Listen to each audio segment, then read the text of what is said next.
درویش کبھی اپنی مرضی نہیں کرتا، رضائے خداوندی اس کا مقدر بن جاتا ہے۔ ساقی و جام عشق کے لازمی جزو ہیں اور ان کا اصل تعلق خداوندی سے ہے۔ جس نے خدا کی اطاعت میں زندگی بسر کی وہ تمام مخلوق میں افضل ہے۔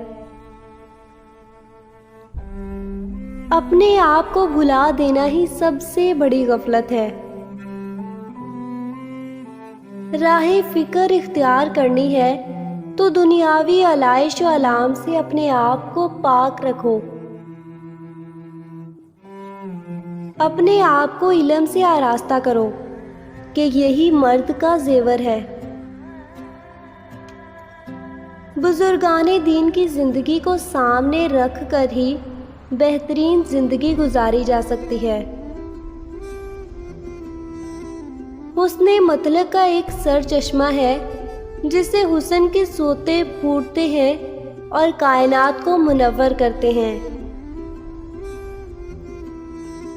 بدی سے توبہ کرو اور بدنام سے سبق سیکھو اور نیکی کو پوشیدہ رکھو۔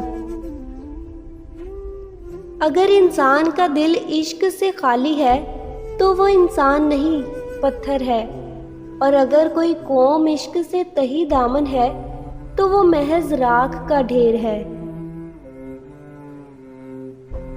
دماغ کی کیمسٹری عشق کی کیمسٹری سے مختلف ہے۔ اپنے آپ سے یہ پوچھنے میں کبھی دیر مت کرو کہ کیا میں اپنی زندگی کو تبدیل کرنے کے لیے تیار ہوں؟ کیا میں خود کو تبدیل کرنے کے لیے تیار ہوں؟ تبدیلیوں کا مقابلہ کرنے کے بجائے بہتر ہے کہ تم ہتھیار ڈال دو۔ دنیا میں ستاروں سے زیادہ جعلی رہنما اور اساتذہ موجود ہے۔ عشق کے بغیر زندگی بیکار ہے۔ یہ جاننے کی کوشش کریں کہ راستہ جاتا کہاں ہے اور صرف اپنے اٹھنے والے پہلے قدم کے بارے میں سوچیں۔ آپ پڑھ کر سیکھتے ہیں لیکن عشق سے آپ سمجھتے ہیں۔ محبت ایک سفر ہے، تمام مسافر راستہ بدلتے رہتے ہیں، کوئی بھی محبت میں سفر ایک جیسا نہیں کر سکتا۔ عقل آپ کو دروازے تک ضرور لے جائے گی لیکن گھر کے اندر داخل نہیں ہونے دے گی۔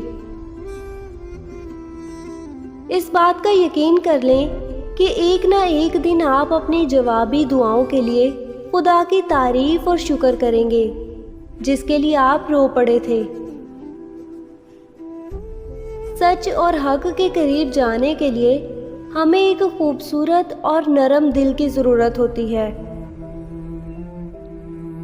اصل زندگی باہر سے نہیں بلکہ اندر سے ہے، ہمارے دلوں میں ہے۔ تو ہم تمام داغ پانی سے دھو سکتے ہیں، صرف ایک ہی چیز جس کو ہم دور نہیں کر سکتے وہ ہے بدگمانی اور برے عزائم جو ہمارے دلوں پر قائم ہیں۔ آپ ہر چیز اور کائنات کے ہر فرد ذریعہ خدا کا مطالعہ کر سکتے ہیں کیونکہ خدا کسی مسجد، عبادت خانہ یا چرچ میں محدود نہیں۔ لیکن اگر آپ یہ جاننا چاہتے ہیں کہ آخر خدا کا ٹھکانہ کہاں ہے تو اس کی تلاش کے لیے صرف ایک ہی جگہ ہے اور وہ ہے ایک سچے عاشق کے دل میں۔